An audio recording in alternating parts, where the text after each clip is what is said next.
Magandang hapon muli sa inyong lahat mga kaibigan ko. Andito na po ang ating karugtong sa ating Bible reading. Alam niyo po, kagabi inabot po ako ng alas 12 ng gabi at ako po nagbasa ng dalawang chapter. Kaya lang mga kaibigan, hindi naririnig ng maayos ang aking boses kasi pinapahanginan ko po ng electric fan ang aking cellphone dahil nga po umiinit. So, nabaliwala po yon. Kaya ngayon po, tahimik po uli ang oras na ito. Nawa po ay tahimik na, magpatuloy sa tahimik. Tayo po ay magbabasa ng Hukom, chapter 7.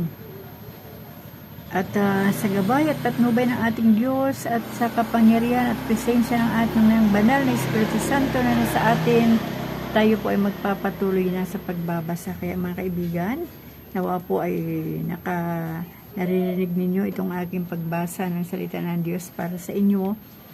Kung meron po kayong time para sabayan ako at meron kayong mga Biblia, pwede nyo pong buksan. Tayo po ay nasa Hukom chapter 7, nilupig ni Gideon ang mga Midianita. Kinabukasan, maagang lumakad si Jerubbaal o si Gideon at ang kanyang mga tauhan. Nagkampo sila sa may bukal ng Harod, samantala ang mga Midianita ay nasa gawing hilaga sa kapatagan sa may burol ng Mor o More. Sinabi ni Yahweh kay Gideon, napakarami ng kasama mo, baka akalain nilang nalupig nila ang mga Midianita nang di dahil sa tulong ko. Kaya sabihin mo sa kanila na lahat ng natatakot ay maaari nang umuwi. Nang sabihin ito ni Gideon, umuwi ang 22,000. Ang natira ay 10,000 lamang. Sinabi uli ni Yahweh kay Gideon, marami pang natira, isama mo sila sa tabi ng batis. Doon ko sasabihin kung sino ang isasama mo at kung sino ang hindi.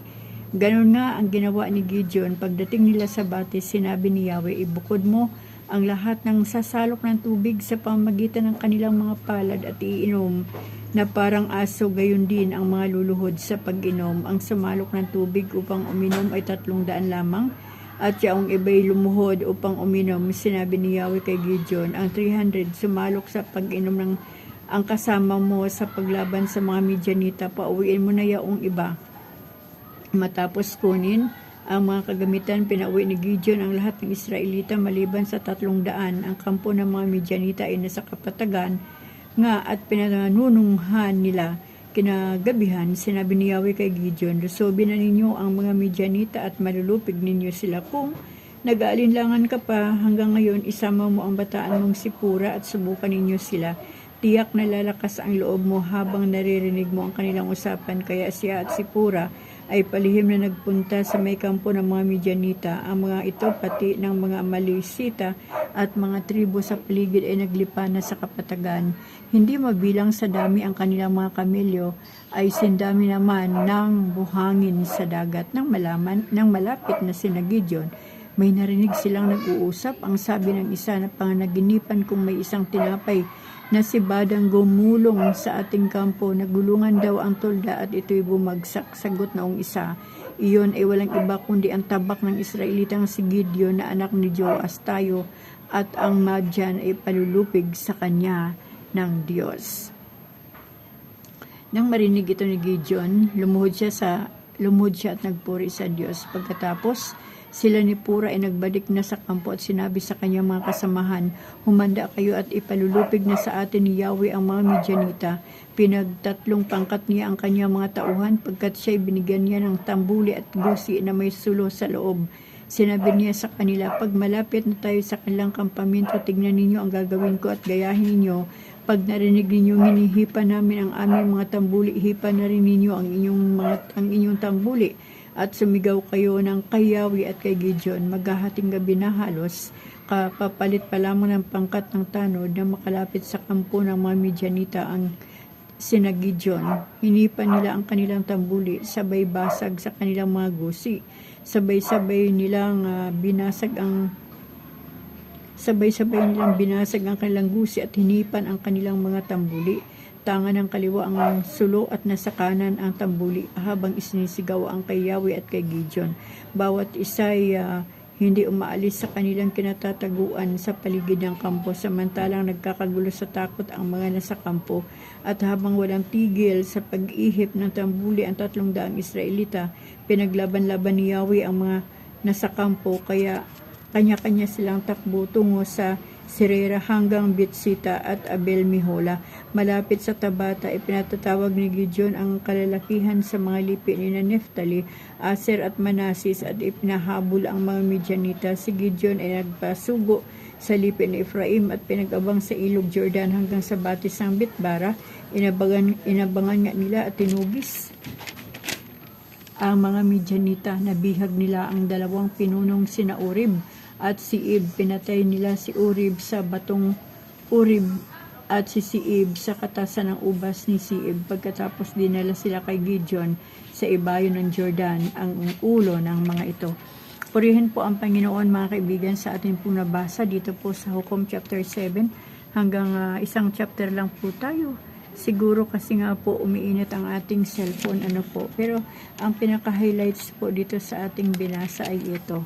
Yung dami po ng mga sundalo na dala-dala ni Gideon sana para lusubin o kubkubin na ang mga Midianita. Ngunit sinabi po ng Panginoon doon na pauwiin na yung mga natatakot kasi baka isipin ng mga sundalong iyon na kaya nila natalo ang Midianita dahil sa kanila at hindi na sa tulong ni Yahweh So gusto talaga ng ating Panginoon, siya lang talaga ang maitaas, maitanghal at maihayag at mapasalamatan ng pangkat ni Gideon.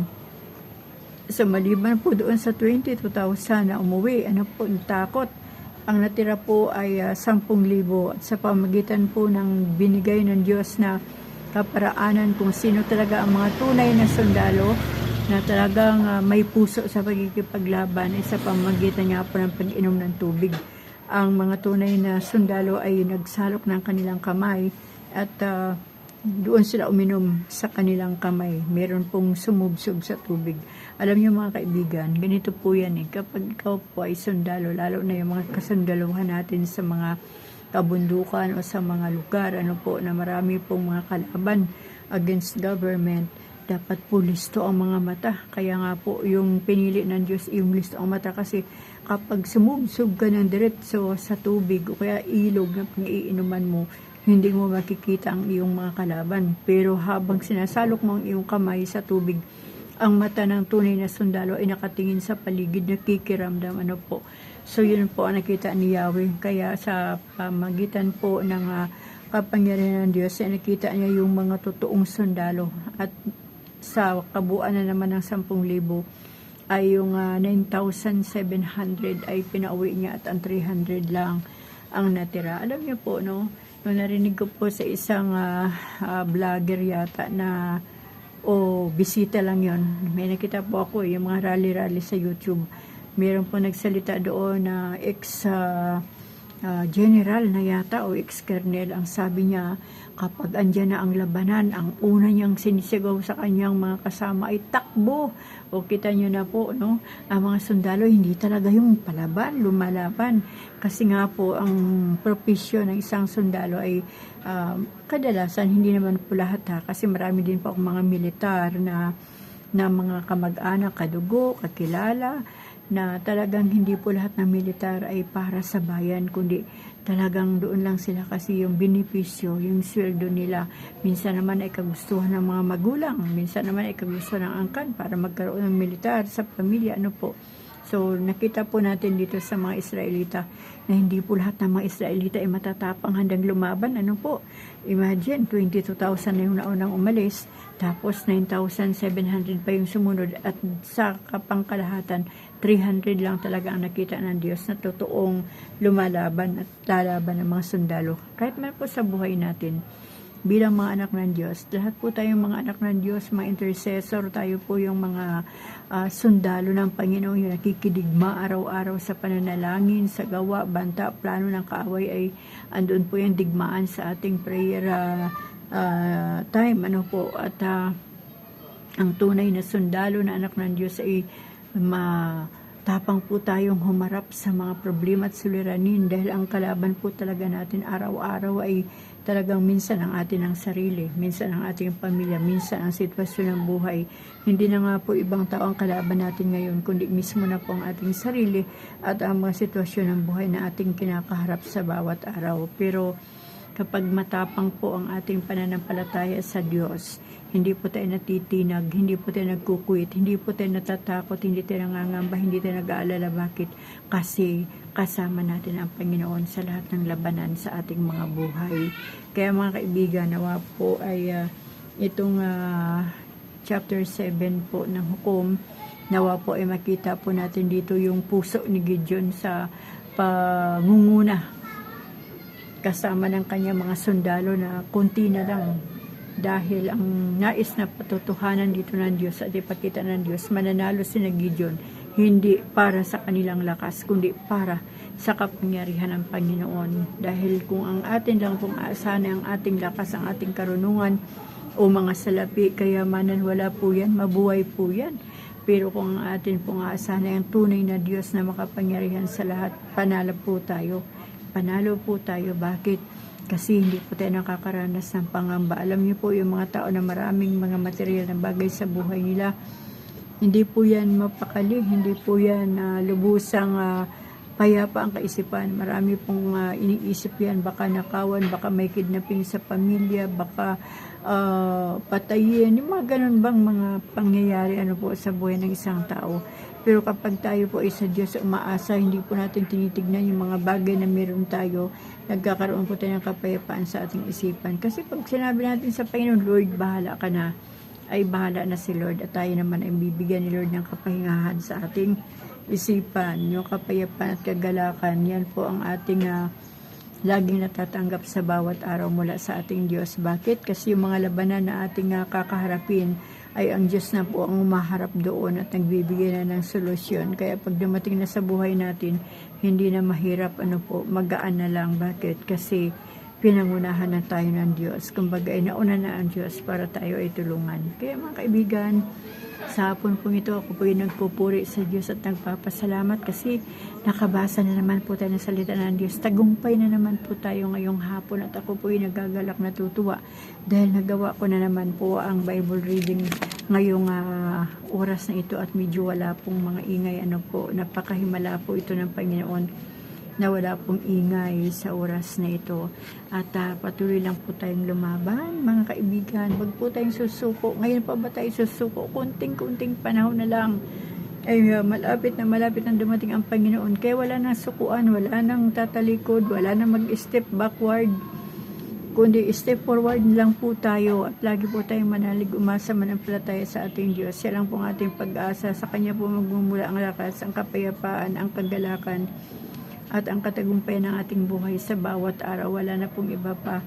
Kaya patuloy nga po tayong sumunod sa tuntunin ng Diyos. Huwag po nating lalabagin ang kanyang mga salita upang sa ganun ang pagpapala ng Diyos ay maranasan natin. Kaya mga kaibigan, sa hapon pong ito, ako po'y nagpapasalamat sa Diyos at pansamantala na naman po akong magpapaalam sa inyo dahil tapos na naman po ang araw na to. At sa araw na naman po ng bukas ay isisimula naman po natin ang chapter 8. Pasensya na po kayo kasi hindi po talaga makatagal yung ating cellphone. Pero po rin ang Panginoon kasi nakakapag basa pa rin naman po tayo. Ayan, 13 minutes. Hindi po tayo pwedeng umabot ng mga 30 minutes mahigit. Dahil umiinit pang ating cellphone. At salamat sa Diyos sa inyong mga buhay. Ingatan po lagi kayo ng ating Diyos at patuloy po tayong pagpalain ng ating Panginoon, hindi lamang sa mga bagay o mga material na bagay, kundi higit sa lahat sa ating spiritual na pamumuhay. God bless us all po at idalangin po natin yung dalangin ni Jabez na bless us indeed, Lord, and enlarge our territories. Yan, palawakin ng Panginoon ang ating mga teritoryo sa pananalangin, teritoryo sa pagpapahayag ng salita ng Diyos, at teritoryo ng kapayapaan sa ating mga puso't isipan, ang kagalakan. Basta ganun po ang ating panalangin, mga kaibigan, upang sa ganun hindi po makitid yung ating pananampalataya sa Diyos, magiging malawak din. At muli, maraming salamat po sa inyo. Pagpalain po tayong lahat ng ating Diyos. Amen.